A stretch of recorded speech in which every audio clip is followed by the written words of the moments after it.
Para finalizar nuestra jornada académica del día de hoy, tendremos el panel de discusión Buenas prácticas internacionales para mejorar los sistemas de pensión. Quiero ceder la palabra al moderador de este panel, el señor Juan Pablo Zárate, ex codirector del Banco de la República de Colombia. Es economista de la Universidad de los Andes. Fue codirector del Banco de la República, viceministro técnico de Hacienda, director de la Dirección de Política Macroeconómica del Ministerio de Hacienda y director del Departamento de Estabilidad Financiera del Banco de la República. Además, ha sido director encargado del DANE, miembro de la Junta Directiva de Ecopetrol, ISA y Colombia Telecomunicaciones. Señor Zárate, muy buenas tardes. Gracias por acompañarnos. Tiene la palabra para presentar a sus panelistas. Adelante. Perfecto. Buenas tardes a todos. Para terminar el día, y muchas gracias a Santiago y a Sofondos por la invitación, vamos a ver una discusión sobre buenas prácticas en distintas partes del sistema pensional. Y creo que es una forma de cerrar buena parte de las discusiones que hemos tenido durante el día, y es una anticipación para lo que vamos a ver mañana, donde hay ya propuestas más concretas de reformas pensional y de la visión de los candidatos a la presidencia sobre el sistema pensional. Entonces, vamos a tener este panel de buenas prácticas internacionales de temas pensionales.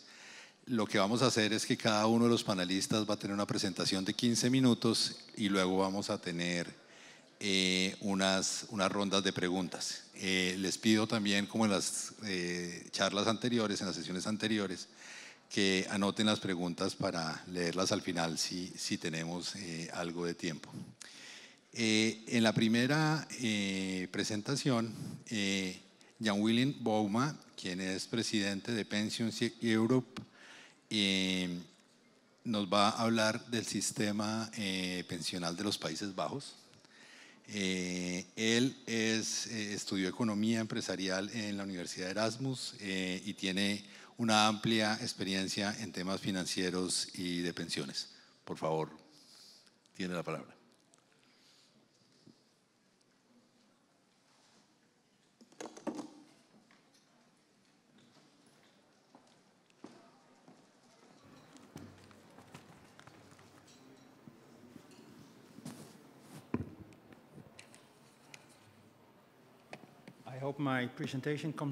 Espero que mi presentación aparezca en la pantalla. Buenas tardes, señoras y señores.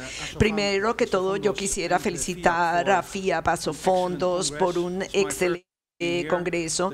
Esta es mi primera visita y ver lo bien que ha sido organizado, la profundidad de las discusiones y la variedad de los diálogos.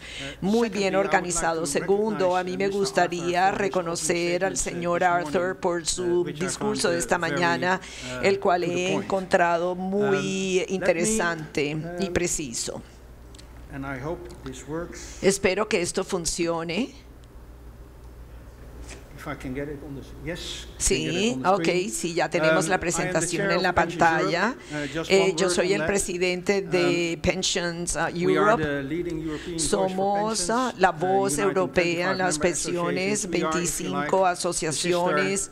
Somos, como quien dice, la asociación hermana de FIAP.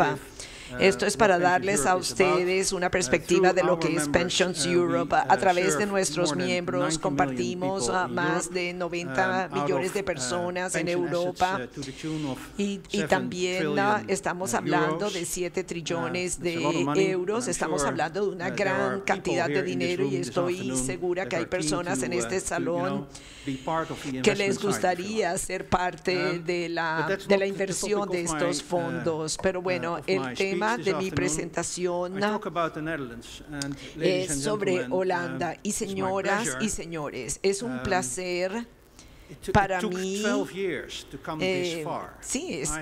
llegar tan lejos. Me quedan 12 minutos para explicar lo que nosotros hemos hecho durante los últimos 12 años, pero lo puedo resumir en 12 segundos. Nosotros hemos retenido lo bueno, hemos arreglado lo que hay que arreglar y eso es ampliamente aceptado en Holanda. Entonces, durante los próximos 12 minutos, first of all, yes, we have multi-pillar pension provision in the Netherlands. First pillar, state as you go, pay as you go, paid out of contributions and general taxes, a flat state pension linked to legal residence, and this and the level of it ensures that there is only a very low level of poverty or social exclusion. On top of that, we have the second pillar, occupational pensions, provided by pension funds. And I must say, I'm getting older, so reading the screen over there is for me difficult, so I do it from the paper here. The level of contribution, the way that is invested during career and also during retirement ensures that in combination with the state pension, the average replacement rate in the Netherlands has been very high, is very high, and we want to retain that going forward. Now, what makes the Dutch second pillar probably not unique but special is that there is mandatory participation, compulsory participation for a large part of the workers. And yes, today it is not easily accessible for the self-employed and the freelancers, the gig economy, and that is one of the things that we need to address. So first of all, why change? Why change when the relative position of the Netherlands is that we have been in the Mercer Index? I'm sure that you are familiar with it. We have been over the years top number 1, 2, or 3. It depends. This year or last year, Iceland was added, and they surpassed us. But when you look at the system in Iceland and you compare it with the one in the Netherlands, it's about a good pay-as-you-go and a good, well-organized second pillar, and it is the combination that matters. The adequacy, the sustainability, the integrity, the numbers, they speak for themselves, and in combination with the high level of assets, I think there is no need to change. But is that so? So if we look under the pension hood, if we look at the, and I only talk about the second pillar in the remainder of my speech, it looks like DB, defined benefit, but the sponsor doesn't have an obligation to make up shortages. In fact, during the period of low interest rates, solvency buffers have become too expensive, and as a consequence of that, the ambition consecuencia de esto, la ambición de ofrecer indexación a las pensiones es algo que no se ha dado. También tiene sentido que la acumulación de derechos de pensión es igual, no importa la edad, y la prima que se paga es igual para todos. O sea que eso suena y es en sí solidaridad, pero en el mercado laboral moderno que tenemos hoy, con la flexibilidad que hay, que la gente pasa de un trabajo a otro, se van, regresan, como lo dijo el profesor antes del refrigerio. Este sistema de la acumulación de derechos de pensión y el mismo nivel de contribución en el segundo pilar se está convirtiendo en un problema. Y como lo dije anteriormente, las reglas de solvencia son bastante estrictas. Nosotros valoramos la viabilidad a largo plazo, y esto también y la consecuencia es que se ha vuelto demasiado costoso el pasivo de pensión, y cuando llega el momento de pagar surge la pregunta: ¿cuánto dinero necesita usted retener para poder vivir con la pensión hoy, mañana y en 10 años? Entonces eso está causando la necesidad de cambio con los años. Ustedes están familiarizados con las razones estructurales. Las personas viven más años. Los jóvenes no se han unido de la misma manera como hace 34 años, unos mercados laborales más flexibles. Y a través de eso y a través del hecho que durante los últimos 10 a 15 años las pensiones no han sido indexadas, no han sido ajustadas por con la inflación. Entonces y el nivel de confianza ha disminuido con los años. Entonces el punto aquí es que tenemos que modernizar el segundo pilar, usar lo que es bueno, retener las características importantes como por ejemplo compartir los riesgos, la participación obligatoria, en lugar de hacer lo que diríamos un overhaul completo. Lo que estamos haciendo, aunque es una reforma estructural, pasamos de lo que no es algo clásico, no es una contribución definida, sino voy a llamarlo como algo, es mi término personal. Yo diría unas pocas palabras sobre qué quiero decir de eso. En el tiempo en que vivimos, no puede ser una contribución definida sola, tiene que ser inteligente. En los últimos años, en los últimos 2 años, los socios han negociado 2 contratos nuevos junto con el gobierno, y esto es la forma como negociamos los contratos de pensiones en Holanda, a través de un diálogo social regido por los empleadores, los empleados, los sindicatos, junto con el gobierno. Estos 2 nuevos contratos han sido negociados y acordados. Para darles una idea de qué se trata esto, estos contratos van a ser aplicados financieramente, son contribuciones y el riesgo va a ser individual, pero se va a hacer de una manera que yo llamaría inteligente. La forma como las primas van a ser acordadas, esto va a ayudar a acumular pensiones en una sociedad moderna. Los contratos van a seguir colectivos en cuanto a compartir. Va a haber unos mecanismos para las generaciones donde se tenga mala suerte, y las inversiones van a estar vinculadas al perfil del riesgo o a las regeneraciones de grupos o de individuos. Y lo más importante es la fase de desacumulación va a ser medida contra el retorno esperado. Entonces la pensión será un poco más barata. Entonces, en resumen, va a haber menos necesidad de requisitos de capital, hace que el contrato sea más económico y por lo tanto hay más forma de compensar la inflación, removiendo el sistema de prima como lo tenemos hoy. Va a ser más ajustado al mercado laboral y va a haber mejor certidumbre para los trabajadores, pero nuestros cálculos han indicado que somos capaces de mantener el nivel de adecuación del cual hablé anteriormente. Entonces, lo que necesitamos hacer en la transición, el problema con esta contribución definida es que hay transferencia de dinero entre segmentos, la población de beneficiarios, entre hombre a mujer, de mujer a hombre, o de pobre a rico, de rico a pobre. Se puede cambiar en distintas dimensiones y necesitamos hacer una redistribución final moviendo estos trillones de activos de DB a DC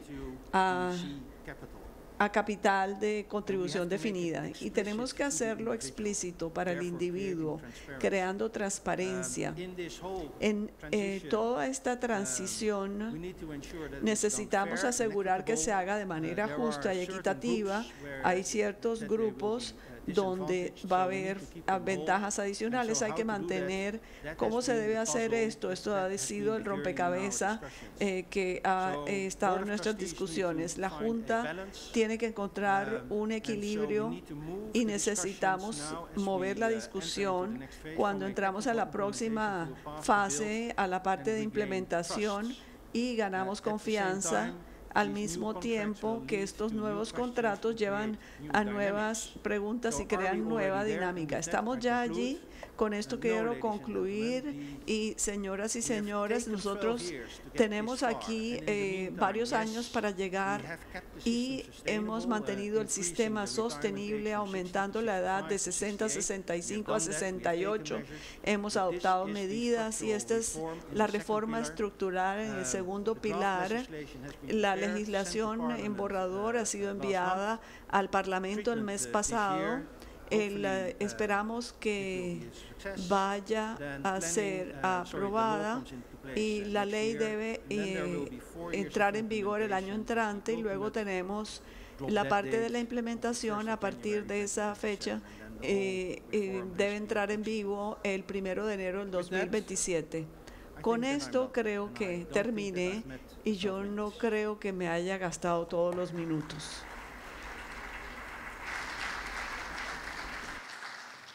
Muchas gracias, Jan William. La segunda presentación estará a cargo de David Cuervo. David es director de Bienestar Financiero y Patrimonial para el área andina, Centroamérica y Caribe de Mercer, y nos va a hablar sobre los estudios que hace Mercer de comparación internacional de los sistemas pensionales. David es abogado de la Universidad Javeriana, tiene un MBA en INALDE y también tiene una amplia experiencia en temas pensionales. David, muchas gracias. Vale, muchas gracias a todos y buenas tardes. Desde Mercer es un orgullo poder estar compartiendo nuestros conocimientos desde el punto de vista de pensiones y mejores prácticas, y desde luego poner a disposición un poco más en detalle ese índice global de pensiones de Mercer que tanto se habla desde hace 4 años, cuando incluimos por primera vez a Colombia en este índice comparativo. Estos son los temas que vamos a hablar. Voy a hablar muy puntual en cada uno de ellos. Creo que las mejores prácticas que podemos traer desde el índice global de pensiones de Mercer para Colombia son muchas, y en general para Latinoamérica, en las discusiones que estamos teniendo en los diferentes procesos de reforma pensional que se discuten. Básicamente, ¿qué hacemos en el índice global de pensiones de Mercer? Comparamos 43 sistemas pensionales del mundo, un poco más de las 2/3 partes de la población global. Lo hacemos a través del sistema multipilar que estableció el Banco Mundial, pero lo más importante de esto es que es un sistema comparativo de manera particular desde el punto de vista de adecuación del beneficio, de la sostenibilidad financiera del sistema, y una cosa que es muy importante para nosotros, la integridad misma del sistema, es decir, la confianza como tal. Cualquier proceso de reforma pensional que queramos hacerlo, que solo miremos sostenibilidad, es incompleto, que solo miremos adecuación de beneficios, incompleto, y en donde nos olvidemos de la integridad, es decir, de la confianza que tiene el ciudadano, también lo será. De manera particular lo hacemos con esa adecuación del beneficio, es decir, qué tanto obtiene el ciudadano del sistema, cuál es esa promesa de tasa de reemplazo que le proveemos. Y de alguna manera tenemos ese tema de beneficios, cuál es el nivel de ahorro, cómo lo invertimos en activos de crecimiento. Tiene una combinación de estructura propiamente del sistema y de cómo gestionamos esos recursos. Obviamente el sistema pensional tiene por objetivo principal darle pensiones a los ciudadanos, y por eso le ponemos una ponderación del 40%. Pero en temas de ese beneficio, dado ese beneficio, ¿cómo lo podemos pagar? ¿Sí? Tenemos un beneficio, y si lo podemos pagar será sostenible. Ahí está la discusión de todos los sistemas de reforma o los procesos de reforma pensional. Cuando damos muy buenos beneficios, tenemos un problema de sostenibilidad, y cuando el sistema es sostenible, hay un descontento de alguna manera porque el beneficio no es adecuado. Y obviamente recordar que el tema de integridad, cuando revisamos la regulación, que sea prudencial, que sea estricta en temas de gobernanza, en temas de protección al consumidor, al afiliado como tal, en temas de comunicación, pues necesitamos evaluarlo, porque podemos tener muy buenos aspectos del sistema. De hecho, consideramos que Colombia tiene algunos aspectos muy buenos del sistema que la gente desconoce, y que por eso tenemos la discusión entre uno o el otro. Y nuestra posición, desde luego, es ni uno ni el otro. Tenemos que responderle a ese afiliado, pero el afiliado está perdiendo confianza. De manera particular, obviamente, hablando de lo que es, y finalmente Mr. Bouma dijo la reforma no es ni de contribución definida ni de beneficio definido, al final de cuentas es un mix. Todos hemos hablado del sistema multipilar, es sobrediagnosticado, nosotros lo presentamos en marzo del 2019 también ante la Comisión de Reforma de Protección a la Vejez, planteando nuestro esquema. Y aquí más que decir específicamente cómo funciona necesitamos lo mejor de cada uno de sus esquemas. Necesitamos una participación activa del gobierno, pero necesitamos dejar jugar al mercado, dejar tener ahorros, una gestión activa de los recursos en las inversiones. Y el modelo multipilar no está en la discusión en el qué, sino está en la discusión en el cómo, ¿sí? Está sobrediagnosticado y la posición acá en particular es, si uno revisa, por ejemplo, ya mejores prácticas, y estas son cifras de la Superintendencia Financiera de Colombia 2019, la estructura salarial colombiana hace que entre 1 y 2 salarios mínimos, alrededor del 87%, 88% en cada uno de los portafolios que tenemos, en total sistema 88 están hasta 2 salarios mínimos, 93 hasta 3%, hasta 3 salarios mínimos, 96 hasta 4 salarios mínimos. Cualquier discusión que queramos plantear de multipilar está en dónde cortamos los pilares, hacia dónde queremos ir. Y cuando revisamos específicamente que queremos propuestas de 4 o de 2, pues en la práctica no es un sistema multipilar. Y esa es la primera gran conclusión que queremos poner sobre la mesa. La discusión de dónde cortar el pilar es un tema bien importante porque implica o solo estar trabajando en un tema de sostenibilidad financiera que se reduce más a una reforma fiscal más que una reforma pensional y no existe ninguna discusión real sobre la estructura del beneficio. Y por eso es importante desde Mercer decir el sistema multipilar va más allá de simplemente un tema de lenguaje, es un tema de cómo lo construimos y no en para qué o qué es lo que queremos. Y recordar un aspecto finalmente en términos de integridad del sistema. Nosotros hemos hablado de adecuación del beneficio, tenemos que asignar una buena tasa de reemplazo, un buen beneficio, pero al mismo tiempo que ese beneficio sea sostenible. Pero siempre se nos olvida un tema de la integridad del sistema. La integridad del sistema lo miramos desde el punto de vista del bienestar financiero. Nosotros en Mercer hemos trabajado con el Foro Económico Mundial muchas veces en estudios de seguridad financiera y quisimos replicar esos estudios en Colombia. En 2019 hicimos un estudio de bienestar financiero y los resultados son sorprendentes. 20% de la población no sabe en qué sistema pensional se encuentra y cuando lo sabe y están en fondos privados no saben cuál es el fondo privado de pensiones al que pertenecen. 54% de la población ve complicado ahorrar para la jubilación. Entonces aquí estamos trabajando en un tema de bienestar financiero. Podemos tener sistemas muy buenos desde el punto de vista de beneficio, podemos tener sistemas sostenibles, pero si el afiliado, el ciudadano, no confía en su sistema, estamos fallando en la integridad. Vemos con buenos ojos lo que presentó el superintendente al principio en términos de decir cómo vamos a medir a las AFPs, cómo vamos a medir el sistema, y cómo le vamos a dar comunicación, cómo vamos a dar ese tema de bienestar financiero para que entienda y confíe en el sistema. Uno de los aspectos que se pueden aprovechar de manera equívoca desde el punto de vista político es tratar de, a pesar de tener muchos temas positivos en nuestro sistema, gestionarlos de manera equívoca para aprovecharse esa falta de confianza.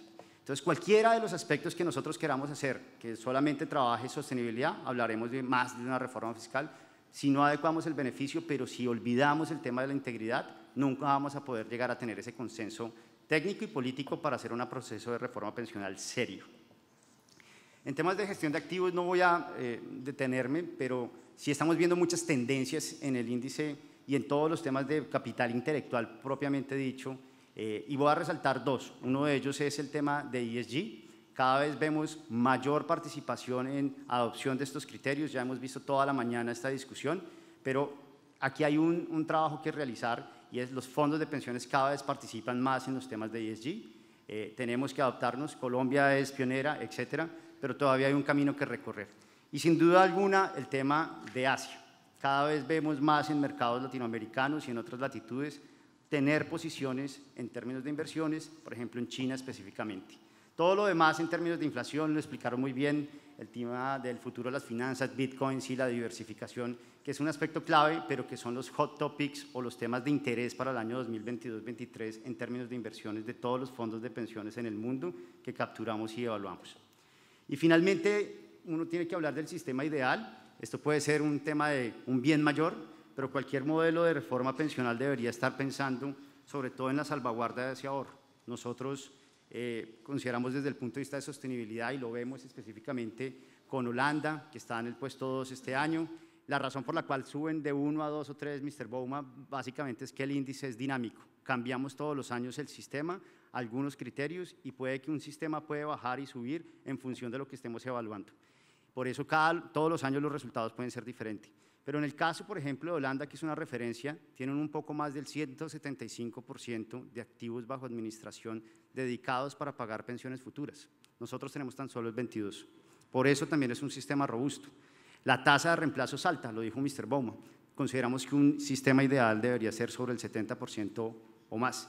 Pero si ustedes ven acá, en términos de regulación financiera y integridad, pues tener ese tema de comunicación de los miembros, incluyendo los estados, pero aquí los statements, pues los comprobantes, aquí más que todo que sea una regulación, es una invitación a que la industria como tal sea mucho más proactiva en construir esa integridad, en donde podamos generar mayor transparencia en cómo generamos los costos, eduquemos mejor a nuestras personas y podamos trabajar en esa confianza como tal.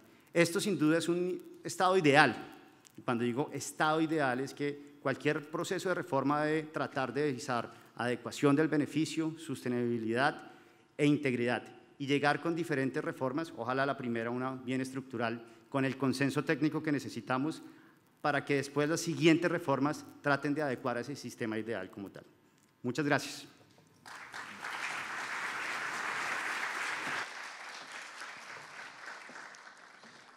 Muchas gracias, David. Finalmente tenemos al señor Ankul Daga. Él es director ejecutivo y estratega de inversiones de Vanguard. Obtuvo un máster en Warwick y también tiene una amplia experiencia en este tipo de activos y de temas, básicamente en los Estados Unidos. Bien, pues.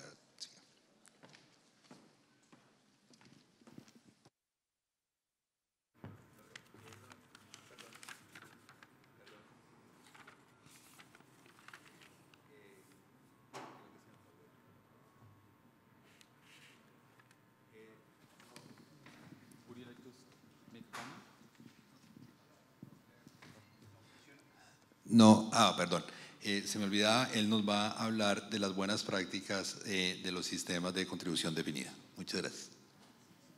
Thank you, Dr. Casarate. I'm delighted to be here and share with you Vanguard's experience in global DC systems.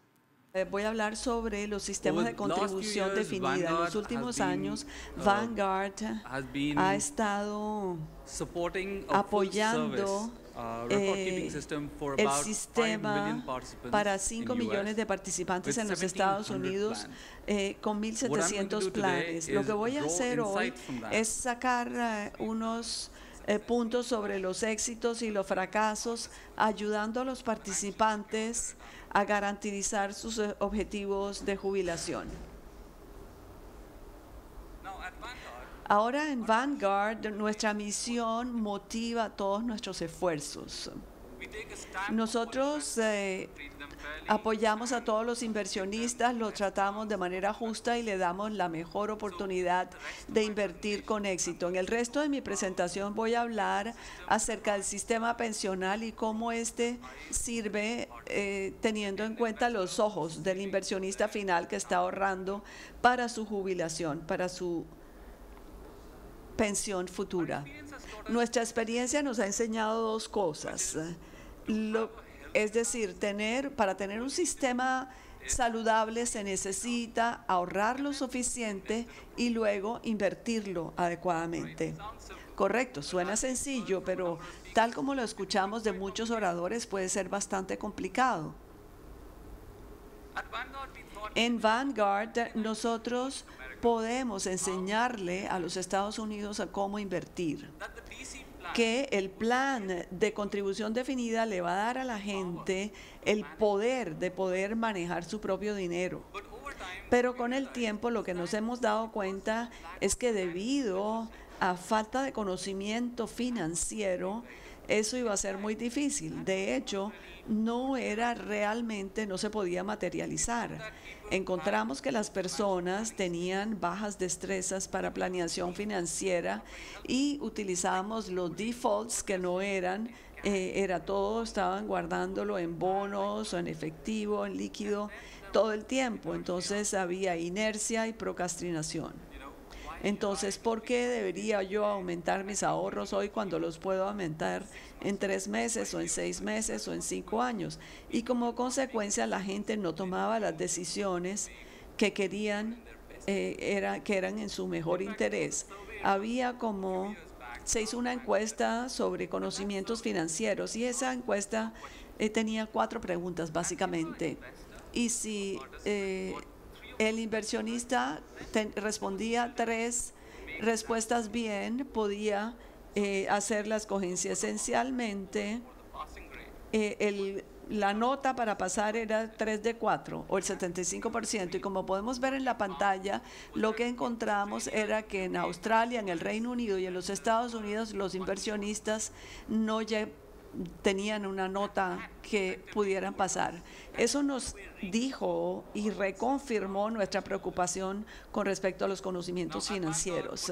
En Vanguard, lo que hicimos después de eso es cambiar el problema. Hay un problema de inercia, entonces dijimos, bueno, vamos a apalancar esa inercia y vamos a frenar la escogencia del inversionista y que el participante tiene que hacer. Y lo hicimos utilizando estas opciones que vemos aquí en la pantalla. Estos son la inscripción automática, es decir, tener una forma automática de ahorrar. También tenemos la escalación automática o los incrementos automáticos y luego también la inversión automática. Poner esos ahorros en un portafolio que crecía a medida que la gente trabajaba y ahorraba.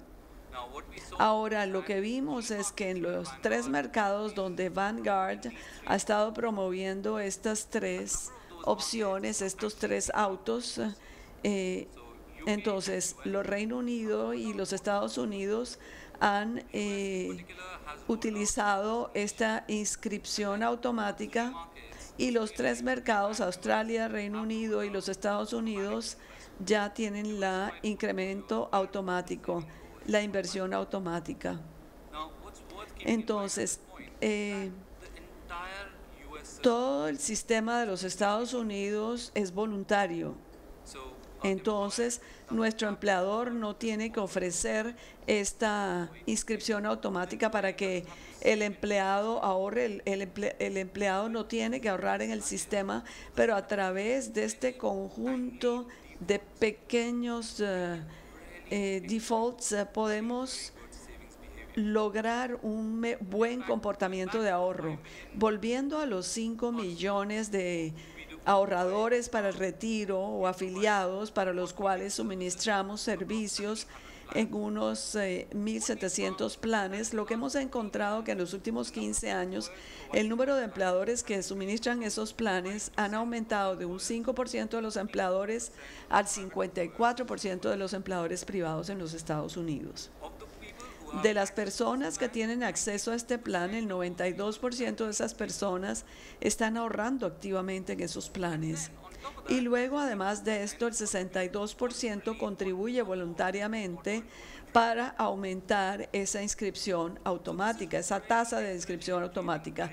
Esto está creando unos buenos hábitos y cuando ahorran y cumplen, logran unos ahorros significativos.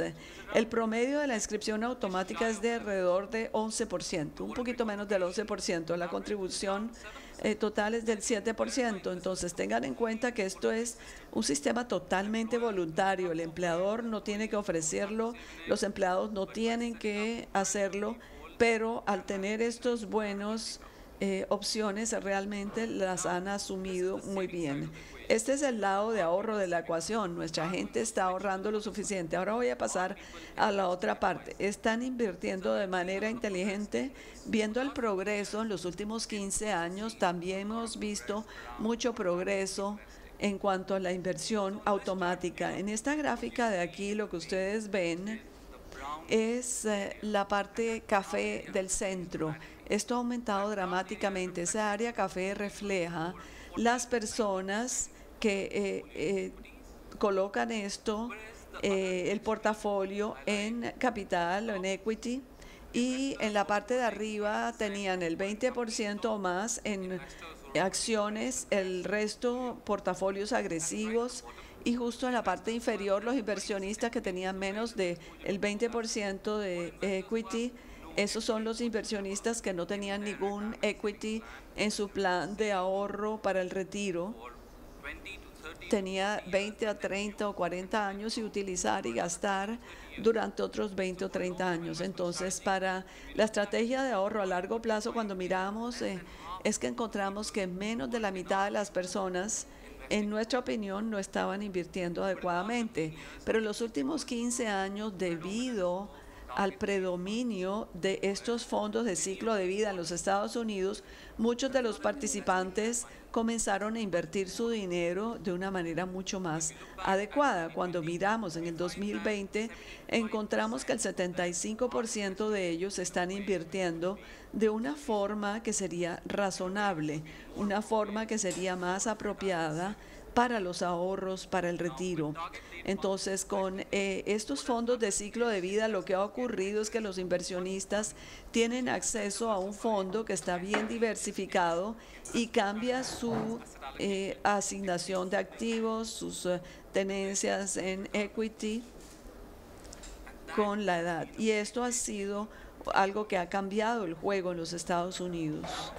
Ahora, cambiando esta imagen y mirándolo en un ángulo diferente, mirándolo desde el punto de vista de si esa inversión, esa edad es la apropiada, encontramos que en el 2005 muchos inversionistas jóvenes en particular, tenían un portafolio similar a los inversionistas mayores. El de 25 años tenía la misma exposición a equity que el de 45 y eso no tenía sentido. Realmente se sentía que los inversionistas jóvenes iban a tener sus ahorros en estos planes durante 30 o 40 años antes de que lo podían utilizar de una manera significativa y no estaban asumiendo ningún riesgo. Y esta es la diferencia que han hecho estos fondos de ciclo de vida. Estos fondos de ciclo de vida han ayudado a corregir esto. Algunos van a través de la escogencia de los ahorradores para retiro o afiliados.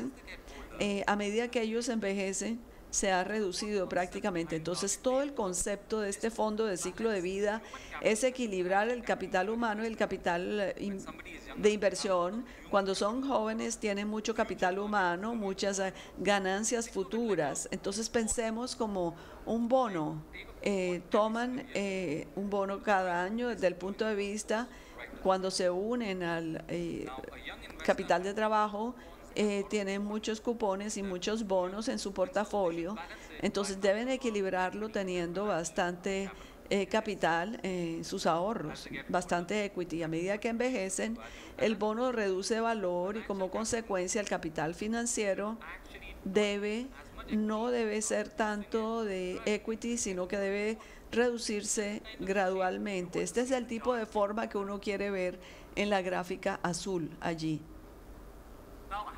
Ahora, mirando a ambos lados de la ecuación, esto nos trae nuevamente a ver si estos buenos hábitos duran con el tiempo o son temporales. Y lo que hemos encontrado, y que es bastante alentador y satisfactorio, es que los inversionistas tienden a mantener esos buenos hábitos. Si miramos el Reino Unido o los Estados Unidos, lo que hemos encontrado es que las tasas de salirse voluntariamente, el número de personas que salen de estas inscripciones automáticas es del 7 al 8%. Quiere decir que el 92 o 93% de los afiliados se quedan en estos planes de inscripción automática o de incrementos automáticos. Y es alentador que en el Reino Unido estos planes hacen que los ahorradores se vuelvan a inscribir nuevamente cada 3 años. Decidieron que al final se unían al plan. Las personas que se salían del sistema volvían al sistema, a ese mecanismo. Otro punto importante que encontramos en los Estados Unidos es que muchas veces el empleado que salía de este plan de inscripción automática con frecuencia, esos empleados, por ejemplo, que el que trabajaba en una mina de carbón, un indicador de cuando alguien sale del empleo. Pero aún con todos estos buenos hábitos todavía tenemos un problema en los Estados Unidos, que es que solamente el 68% de trabajadores del sector privado tienen acceso a estos planes. No estamos resolviendo esto a nivel nacional y como consecuencia los estados están tratando de resolverlo. Más o menos 8 estados están tratando de ofrecer estos inscripciones automáticas con sistemas donde la gente pueda comenzar a ahorrar y tener estos hábitos buenos. Está empezando, pero por el momento se ve bastante positivo. Entonces quiero dejarlos con esto, que es volver a ver la escogencia para el inversionista final, lo cual puede apalancar la inercia que tenían y ayudarle a las personas a hacer esas escogencias difíciles y ayudarles a ahorrar más y ahorrar hacia un retiro saludable y cómodo, e invertir de manera más adecuada y hacer que sus ahorros crezcan durante la vida laboral. Muchas gracias.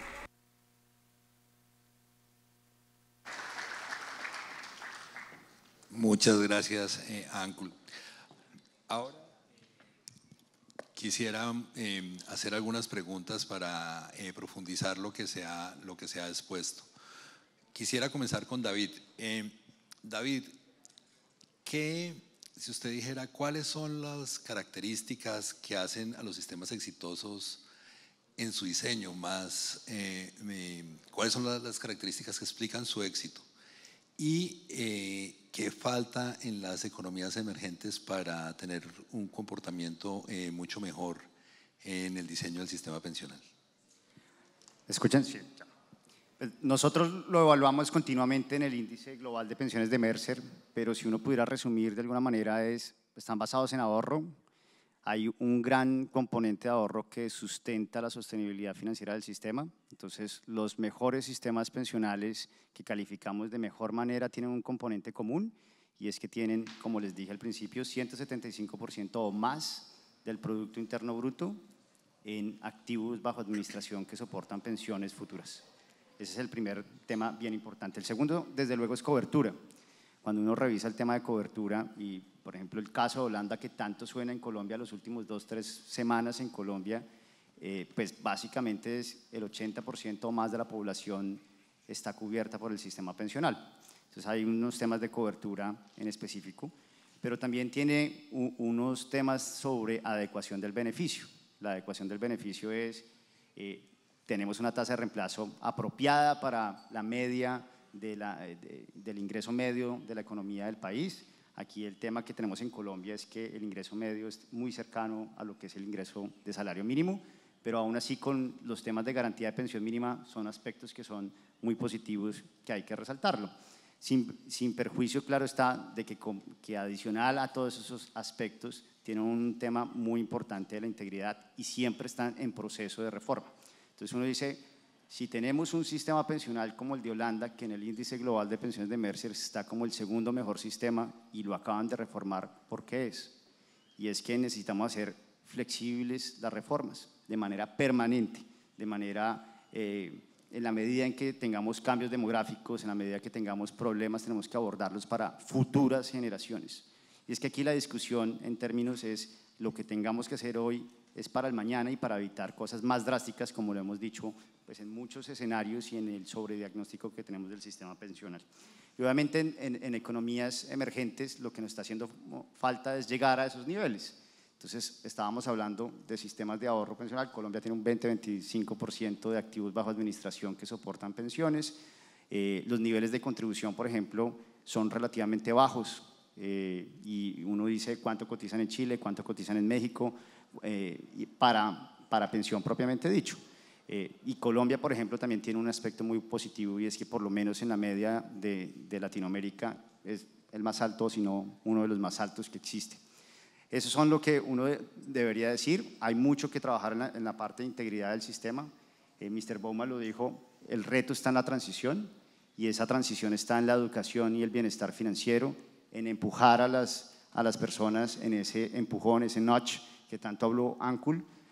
Ankul seguramente tiene la experiencia de qué pasa cuando uno no le ayuda a las personas. Uno de los aspectos que tiene un buen sistema pensional es que al menos 70% de los ahorros se gasten en una anualidad, ¿sí? Si lo dejamos en lump sum, no es una buena decisión, y lo hicieron en UK. Eliminaron el tema obligatorio de convertir los ahorros en anualidad, y el mercado de rentas vitalicias bajó significativamente. Y es un comportamiento que hace inapropiado, porque el ser humano es irracional, y aún con toda la bienestar financiera, educación financiera que nos lleva por delante Inglaterra, el inglés prefiere tener la plata en el bolsillo, que es lo que no deberíamos tener en un sistema pensional. Muchas gracias, David. Ankul, usted nos ha hablado de las reglas por defecto. Yo quisiera que nos contara o explicara un poco más cómo debería estructurarse el portafolio por defecto para los individuos.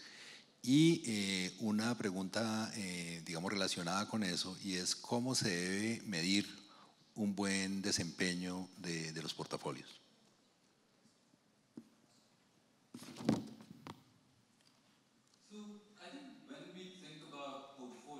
Cuando pensamos en los portafolios, comenzamos con el objetivo que tiene el individuo para el objetivo de retiro. En mi opinión, tiene mucho sentido para los inversionistas pensar en esto como en un camino. Cuando el inversionista está joven, toma más riesgo de capital para poder equilibrar las cosas. A medida que envejecen, que llegan casi que al retiro, reducen los riesgos, y una vez llegan a la edad de jubilación tienen menor riesgo. Y cuando yo hablo de riesgo, podemos hablar de esto en términos de asignación de capital. Comienzan con una asignación de capital alta, la reducen con el tiempo, y gradualmente cuando llegan a la edad de jubilación tienen una menor asignación de capital, porque cuando alguien se jubila tienen 20 o 30 años más de vida y necesitan cierto crecimiento de su portafolio. Esa es la primera parte de la pregunta. En cuanto a la segunda parte, tiene que ver cómo evaluamos el desempeño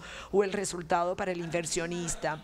Y ahí es cuando yo regreso a lo anterior, que el dinero es un medio para llegar al fin. El objetivo final aquí es asegurarse que el pensionado tiene un retiro cómodo y garantizado, y para hacer esto nosotros tenemos que pensar primero en el diseño del plan, utilizando algo como este camino glide path, y luego mirar para ver si el plan ahora se está ejecutando según el fin, para que el inversionista al final del día puede mantener su estilo de vida utilizando este plan. O sea, como ahorran como lo recomienda el plan, invierten según eso. ¿Y cuántos de estos inversionistas pueden mantener su estilo de vida de la misma manera después de su jubilación como lo hacían antes de la jubilación? Perfecto. Great. Muchas gracias. Thank you very much for your answer. Quisiera preguntarle I would like a William una pregunta más general después de oír su excelente presentación, y es ante los retos demográficos y de cambio en el mercado laboral, ¿para dónde cree usted que va el mundo que hace bien las cosas? ¿Hacia qué clase de arreglo social y hacia qué clase de sistema pensional va el mundo que hace bien las cosas, por encima, digamos, no solo viendo el caso de los Países Bajos, sino viendo la tendencia global acerca de ese tema?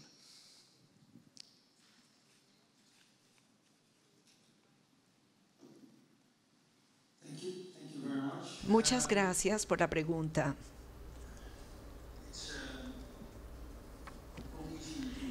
No es fácil hablar hacia dónde va el mundo en 2 minutos, pero habiendo dicho esto, cuando hablamos de las reformas pensionales, yo creo que lo que queda claro, y cuando digo esto es lo que yo pienso que esto se basa en una encuesta internacional que realizaron 2 profesores holandeses y que fue parte de un análisis que llevó a la reforma pensional en Holanda, e hicieron una encuesta, un estudio internacional, y esto lo analizaron con los profesionales de 9 países alrededor del mundo, incluyendo América Latina, incluyendo Australia y varios países de Europa. O sea que estamos hablando de una investigación global, y lo que surgió de esa investigación fueron un par de cosas que tenemos que tener en cuenta en el mundo en que vivimos. Cuando hablamos de las reformas pensionales, hay que tener claridad sobre el objetivo a largo plazo. ¿Qué es lo que usted quiere crear con su reforma pensional? Y usted tiene que continuar con ese objetivo en mente, pero también tiene que estar consciente de que pueden haber ganadores y perdedores. Vamos a tener personas, stakeholders, que se van a beneficiar más que otros se van a beneficiar menos. Por lo tanto, la comunicación es clave. Cuando yo miro el caso de Holanda y los 12 años de los que les he hablado, el objetivo es claro. El objetivo se basa en una ambición, y esa ambición no ha cambiado en la reforma pensional, y eso pues es cierto. El sistema de prima media, el primer pilar en combinación, con el segundo pilar, la pensión total permanece más o menos en 80% del salario promedio ganado con base en 42 años de trabajo. Este es un objetivo bastante claro, y la ambición está en línea con la reforma pensional. Si hablamos del sistema de contribución, los 2 contratos que yo les mostré anteriormente incluyen distintos elementos de solidaridad y de compartir el riesgo. O sea, vivimos en un ambiente pensional que es de naturaleza obligatoria, y este le ofrece a los empleados y a los empleadores la alternativa sobre cuántos elementos de solidaridad quieren incluir en el contrato del segundo pilar y cuánto riesgo quieren compartir. Segundo, la implementación de la reforma pensional. Usted quiere llegar a los resultados finales, pero durante la implementación se probará de que van a haber unos efectos laterales inesperados, o sea que hay que estar bien preparado para eso. Y por eso es que hemos tomado bastante tiempo para tener en cuenta todos los escenarios, y también durante la implementación y durante los próximos 3 a 4 años va a haber un manejo de los efectos laterales inesperados.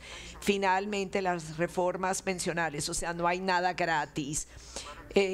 Ya sea en el primer pilar, ya sea en el segundo pilar, eso cuesta dinero, o sea que las condiciones económicas importan, y usted tiene que programar bien la reforma en cuanto a tiempo. Yo indiqué anteriormente de que nosotros ya esto va a estar vigente en enero del 2027. Imagínense lo que esto significa para los lados.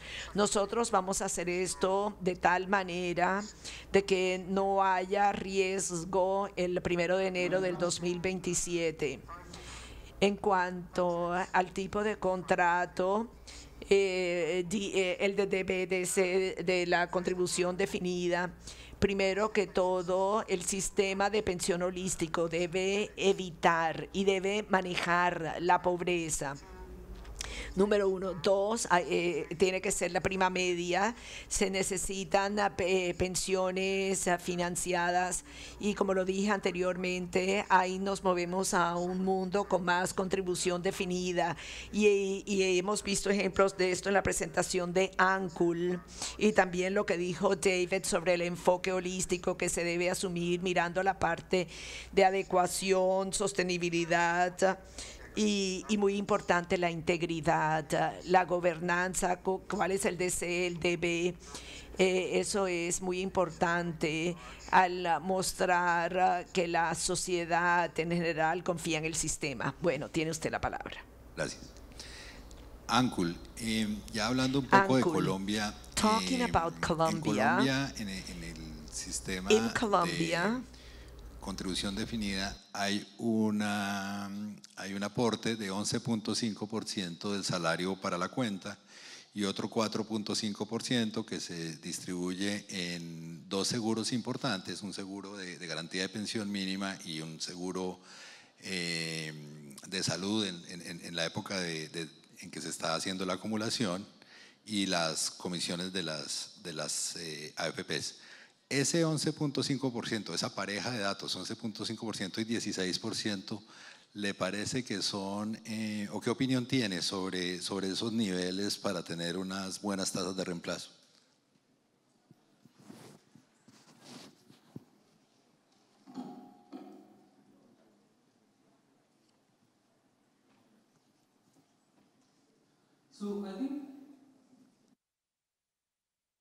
Creo que hay dos lados de esta ecuación para responder si el ahorro es suficiente, si ese 11.5% es suficiente. Está el lado de financiación de la ecuación, de dónde se está financiando esto y si hay otras fuentes de financiación que puede tener la persona y para qué se va a usar ese dinero. Cuando nosotros pensamos en los dos lados de la ecuación y si vemos lo que ha ocurrido en los Estados Unidos con esto, nuestra recomendación en los Estados Unidos es que los inversionistas digan del 10 al 15% hacia la pensión ocupacional. Y luego están los otros dos pilares. Como lo ha dicho el señor Boma, de los tres pilares está el estatal, que es para la garantía, está la contribución ocupacional por parte del empleador y el empleado de 10 a 15%, y luego tenemos la parte privada, la financiación privada con el tiempo, o sea, que generalmente en los Estados Unidos vemos que los inversionistas tienen los tres para satisfacer sus necesidades y mantener su estilo de vida. Cuando yo pienso en el 11.5%, siento que eso va a cubrir los gastos esenciales, las necesidades obligatorias de la persona, pero hay poca probabilidad de que la persona pueda mantener el mismo estilo de vida al que estaban acostumbrados antes de la jubilación y poder cumplir con ese estilo de vida durante su jubilación. David, would you like to supplement? Yo creo que Yes. uno de los temas que evaluamos en el tema de sostenibilidad es precisamente el nivel de contribución. Los sistemas más fuertes tienen al menos 12%. Y tú mismo lo dijiste, Ancul, es un tema del funding, pero también dices la participación del sector privado en cómo fondean el beneficio del retiro. Y creo que ahí es donde nos hace falta, por ejemplo, en Colombia un poco. Nosotros tenemos un esquema de 11.5, me parece que sí, comparativamente hablando, y la calificación mejor, por lo menos para Mercer el índice es al menos 12, estamos muy bien calificados allí. Pero en esos sistemas, aparte de que existe esa contribución obligatoria, también hay una participación del sector privado bien importante.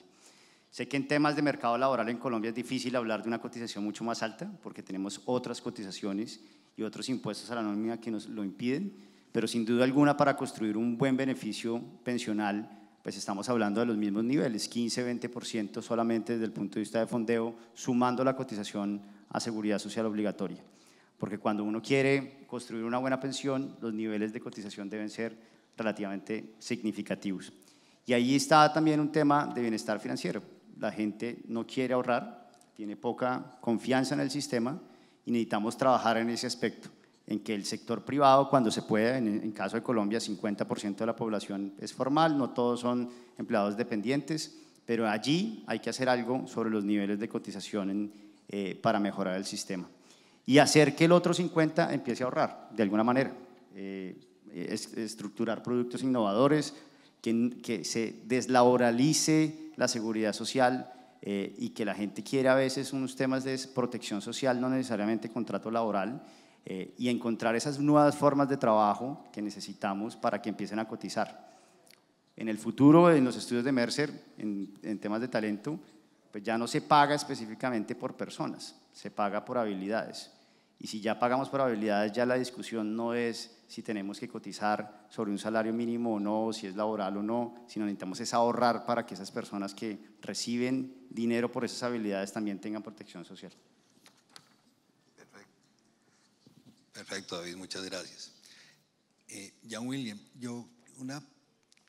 digamos que si uno ve lo que se ha hablado este día del proceso político de las reformas, yo quisiera que nos contara cómo es el proceso político, cómo está siendo el proceso político de la reforma en Holanda y cómo se está tratando de convencer a la población de que asuma, por lo menos explícitamente, algo más de riesgo, como usted lo señalaba en la presentación.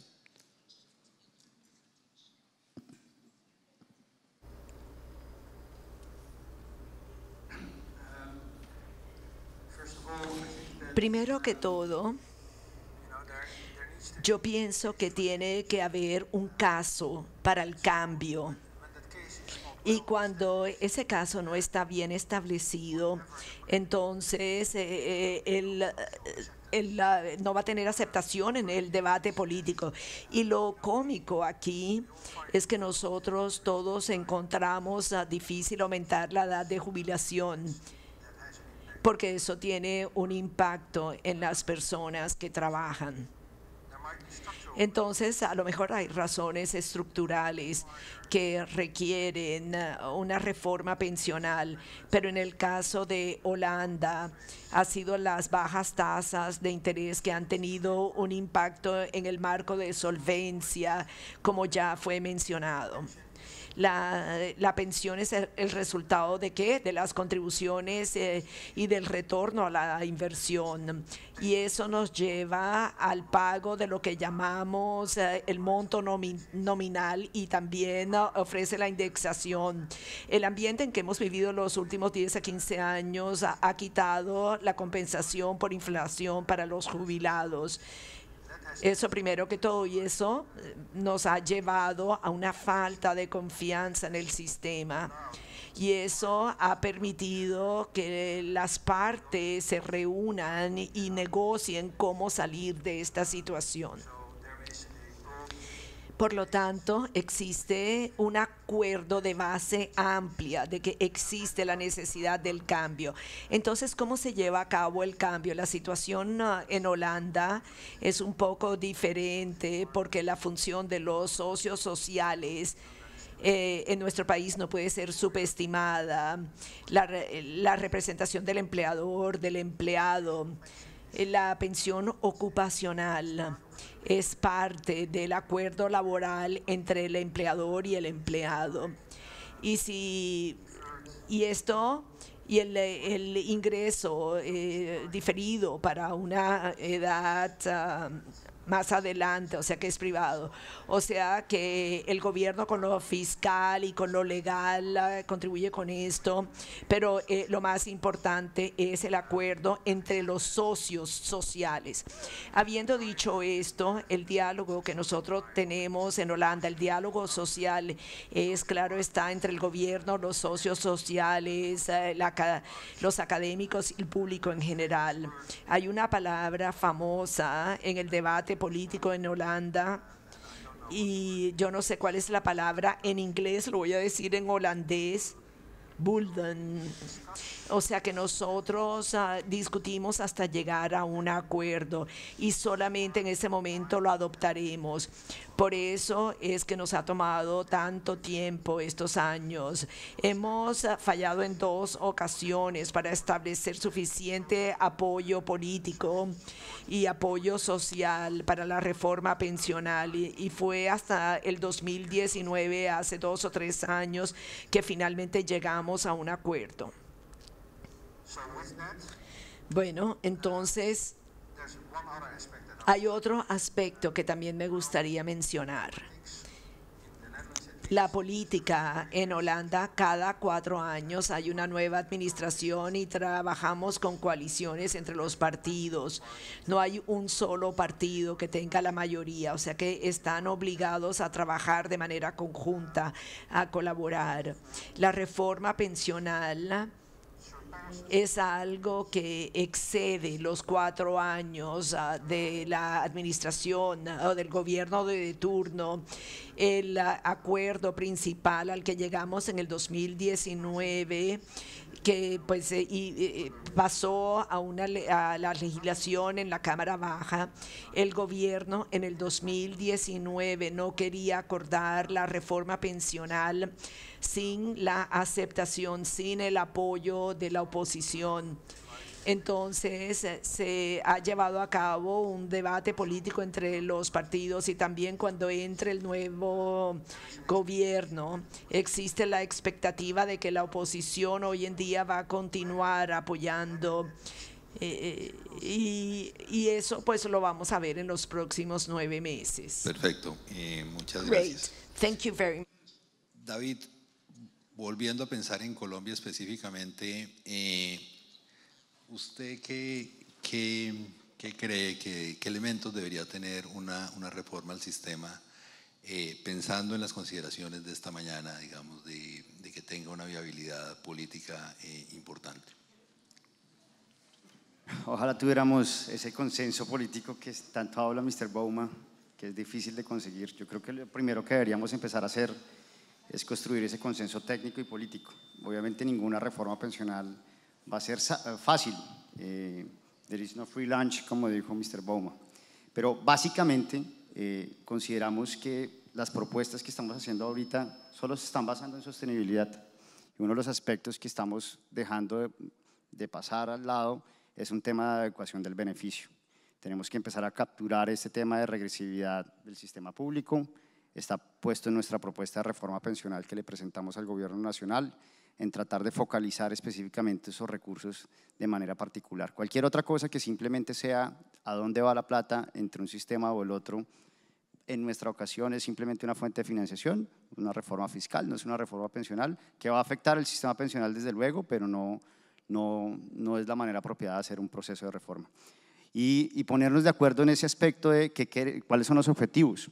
Si ustedes hablan, que aquí Holanda tiene de experiencia haciendo un buen sistema, queremos proveer buenos beneficios, cuál es el nivel de beneficio que queremos proveer, podernos sentar técnicamente, políticamente y llegar a esos acuerdos, pero eso pues, lo vemos poco probable si ni siquiera participan en los debates los que tienen que participar. Entonces, de alguna manera, lo que sí queremos poner es, esa adecuación del beneficio es, si la estructura salarial de Colombia, como lo mostramos, es 92% de la población está hasta 4 salarios mínimos, ¿cuál debería ser la pensión máxima en Colombia, por ejemplo? La segunda discusión que deberíamos tener es, si tenemos esa pensión máxima en Colombia, cualquiera que decidamos en el contexto de acuerdo, ¿cómo lo vamos a financiar y a través de qué modelos de multipilar queremos? ¿Qué le vamos a dejar en la asignación de riesgos que dijimos al principio de esta mañana con el superintendente? ¿A quién le vamos a asignar esa asignación de riesgos y la gestión de todos esos recursos? Y finalmente, trabajar mucho, y insistimos demasiado en eso en términos de bienestar financiero, y es que la manera de construir ese consenso político y técnico es generar confianza en el afiliado. Esa desesperanza aprendida del colombiano de decir, no me voy a pensionar, y es que nos metieron esa idea, y es una desesperanza y la hemos aprendido permanentemente.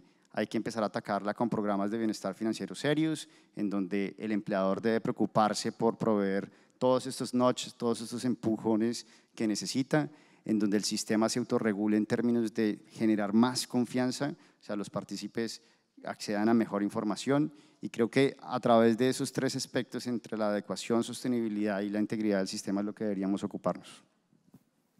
Gracias, David. David, el análisis y la comparación que ustedes hacen tiene en cuenta el efecto del sistema pensional sobre la distribución del ingreso, en términos de qué tan regresivos o no son los subsidios que están implícitos, y si no, ¿usted qué le mejoraría a lo que hace Mercer? Sí, sin duda lo tenemos. Parte de los temas de adecuación y sostenibilidad del beneficio, o sea, adecuación del beneficio y sostenibilidad del sistema, es cuál es el nivel de gasto público que tiene un sistema pensional, pues el Estado en el sistema pensional y en general como gasto público.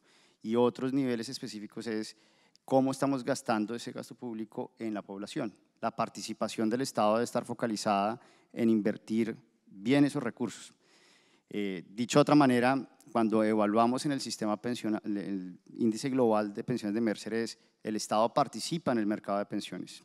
No se trata de no gastar, sino de gastar inteligentemente en aquellos segmentos de población en donde corresponde gastar y generar subsidios, no en donde no estén requiriendo esos niveles de gasto público. Entonces, tanto en el subíndice de adecuación revisamos específicamente esos componentes como en el de sostenibilidad y asegurar que esos esquemas de financiación vayan dirigidos específicamente a los que lo necesitan. Entrar a discutir en Colombia, desde luego, es una verdad a puño, el tema de la regresión, y por eso nuestra insistencia en que las propuestas de reforma que se escuchen mañana tengan que ver con eso, no solamente con sostenibilidad financiera, sino también con esa adecuación del beneficio y qué hacer en esos aspectos. Ahora bien, en campaña política, pues eso no es tan chévere discutirlo, entonces seguramente nos quedaremos en la discusión simplemente de sostenibilidad. Muchas gracias. Ancul, tomando en cuenta lo que usted ha dicho y lo que se dijo en la sesión anterior, ¿cómo piensa usted que debe ser la información que se comparte al público sobre el desempeño de los portafolios? ¿Y cómo debe ser, por ejemplo, los reportes que ordena el regulador sobre eso para los fondos que son obligatorios? Pension funds.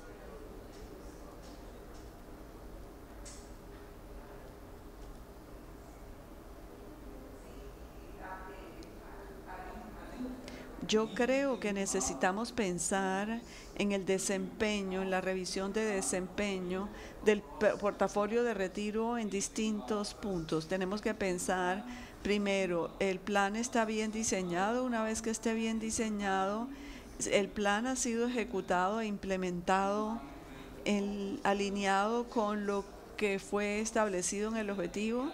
Eso es derecho. ¿Está correcto? ¿Está desempeñándose como debe? Si es un fondo, el fondo está haciendo exactamente lo que se espera. Y luego, a corto plazo, poner el ojo al final del día sobre si estas inversiones están entregándole a la gente los objetivos que quieren obtener, de los ingresos que quieren obtener. Entonces está la valoración del resultado por parte de los inversionistas y lo de los resultados desde el fondo de pensión o desde el punto de vista del gestor. Y ambos tienen que ser valorados. El inversionista es diferente y lo ve de manera diferente que el gestor de los fondos, pero eso puede ser medido, cuantificado y luego gestionado.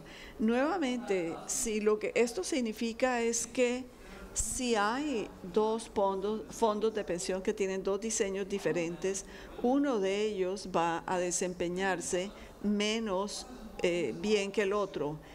No es lo importante no es el desempeño absoluto, sino si este fondo de pensión está alineado con su benchmark, si tiene el retorno que se esperaba que iba a dar, si cumple con los otros benchmarks que pueden tener unas consideraciones diferentes.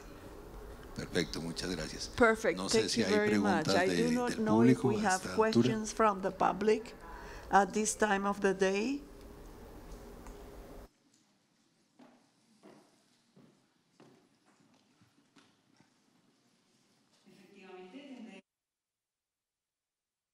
¿Cómo enfrentar el desafío que representa el crecimiento del empleo autónomo, las plataformas corporativas y la robotización? Ya, si alguno quiere hablar, creo que William ya nos contó algo al respecto, pero si quiere volver a profundizar, o alguno de los otros dos conferencistas.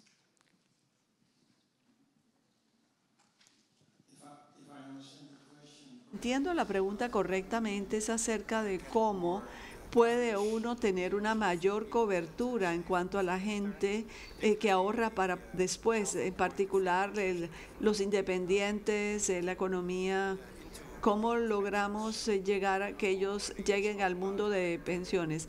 Ankur habló de cómo podía generarse esto con la inscripción automática. En Holanda, este problema forma parte de la reforma pensional y una solución holandesa típica ha sido encontrada por el hecho de que nosotros vamos a experimentar y este experimento va a tomar una serie de años a través de los cuales con este tipo de mecanismo de inscripción automática, como lo habló David y Ankur, vamos a tratar de hacer que esas personas participen, pero solamente allí cuando ellos entienden que lo que están haciendo es por su propio interés, es decir, de ahorrar para después y no gastarlo ahora.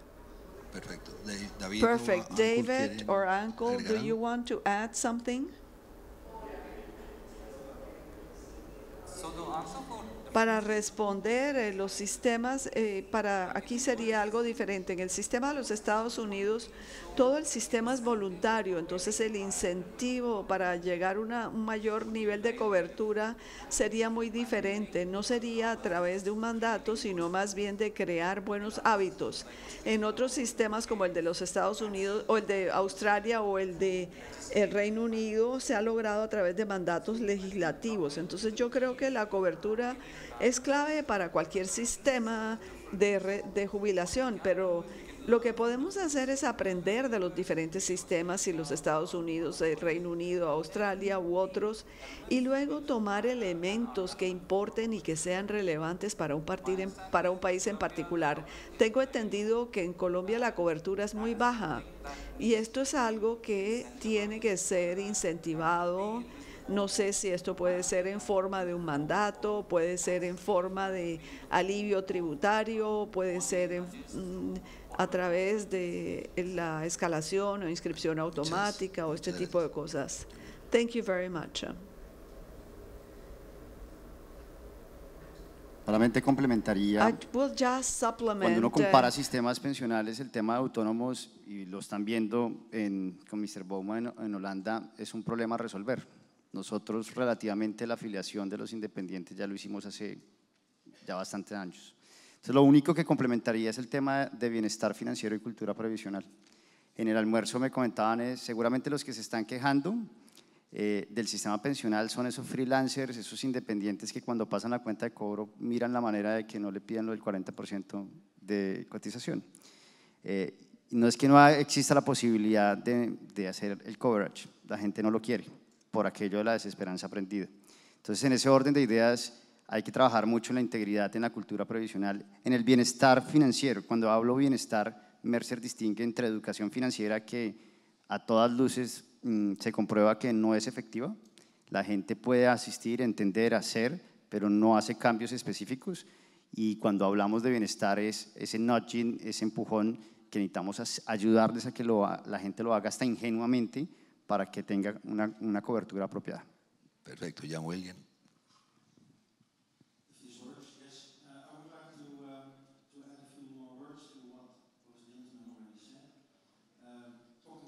Hablando sobre Europa, las pensiones en cuanto a el contrato de pensión, esto es algo nacional, es una ley fiscal que importa. En cuanto a la gestión de activos, nosotros somos servidos por armonización, estandarización, por europeo, por medidas globales. Entonces esto ayuda a la liquidez al final, pero por otro lado el debate acerca de los productos de la pensión es algo nacional.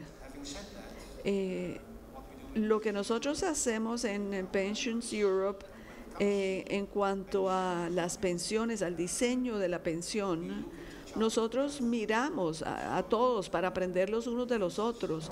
Por ejemplo, esta parte de la inscripción automática del Reino Unido es algo para nuestra reforma. Cuando nosotros hablamos del autoempleo, aprendiendo, intercambiando información, nosotros hemos podido llegar tan lejos en cuanto a nuestra reforma pensional. Perfecto. Creo que tenemos tiempo para la última pregunta. I think we have time for a last question.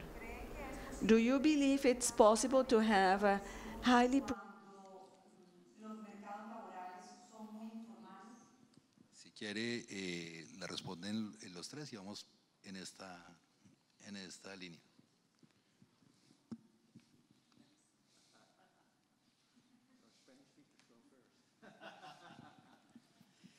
Yo creo que es perfectamente viable. Yo creo que aquí hay que caer en términos de volver al tema de deslaboralización, o sea, viable en términos de acciones específicas. Eso va a tomar tiempo, pero ¿a qué me refiero con ello? Nosotros pensamos que sin duda alguna hay que incluir ese 50% de la población que no tiene acceso al sistema pensional.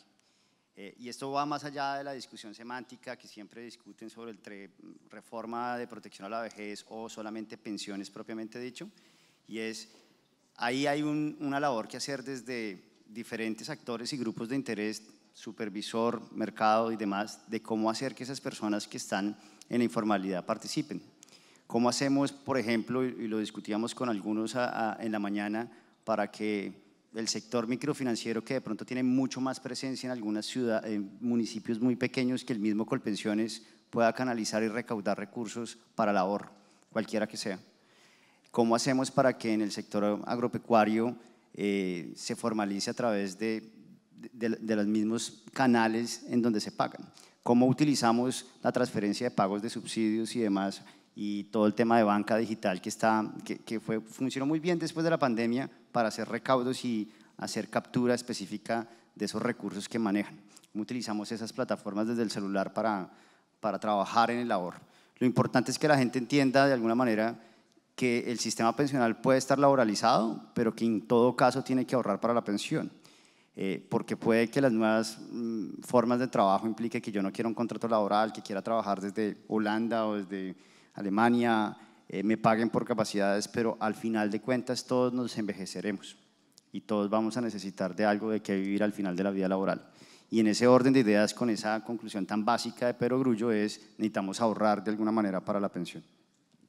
Perfecto. Yo creo que el énfasis de la pregunta también era en la parte progresiva, digamos, en términos de que implica que hay la gente que tiene altos ingresos pues tiene que hacer un aporte adicional en el medio de un mercado muy informal.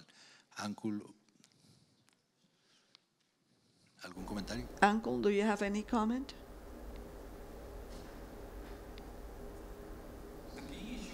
El problema clave con el sistema progresivo es que las personas que tienen más les colocan más impuestos, entonces también pueden ahorrar más. Entonces es como una cara del impacto de los impuestos en un sistema progresivo, donde los que ganan más tienen que tener un nivel de ahorros mayor en comparación con los de menos ingresos.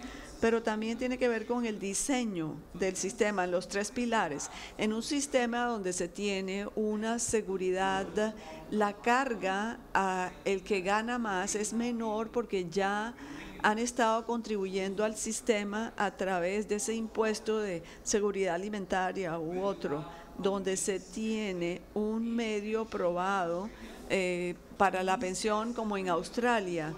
Entonces esto muestra que todo el mundo logra, pero el que gana más contribuye al sistema sin expectativa de ningún retorno. Entonces hay muchos sistemas diferentes como el sistema de los Estados Unidos o el de Australia y el impacto, pero en general podemos decir que los que ganan más tienen que ahorrar más que el que gana promedio o el que gana menos. ¿Quiere anotar algo? Simplemente complemento, y en efecto se me quedó la parte de progresividad, pero en la propuesta de reforma pensional que presentó Mercer, precisamente es el punto que más nos criticaron, y propusimos un sistema multipilar en donde el primer pilar con Colpensiones todos íbamos hasta obteniendo beneficios hasta 4 salarios mínimos, pero de ahí para arriba todas las personas no recibirían nada de Colpensiones. Eso implicaba una crítica muy específica y era que era un impuesto pues al trabajo. Si yo gano mucho, entonces tengo que contribuir a ese primer pilar, pero no voy a obtener nada de ello. y es parte de corregir la progresividad, es parte de hacer visible el tema de solidaridad con gente que gana muchos recursos, que en la pirámide salarial, volvemos, insistimos, porque lo más importante es que el índice de pensiones de Mercer evalúa 43 sistemas. Unos son muy buenos, pero ninguno debe ser copiado. Solamente tenemos que tener buenas referencias. Y el sistema que proponíamos nosotros en Mercer en esa propuesta de reforma precisamente corregía la estructura del beneficio solidario, perdón, no fui yo, solidario específicamente para esos altos ingresos para financiar pensiones de bajos ingresos. Perfecto, yo creo que se nos acabó el tiempo. Muchísimas gracias a los tres expositores y muchas gracias a ustedes.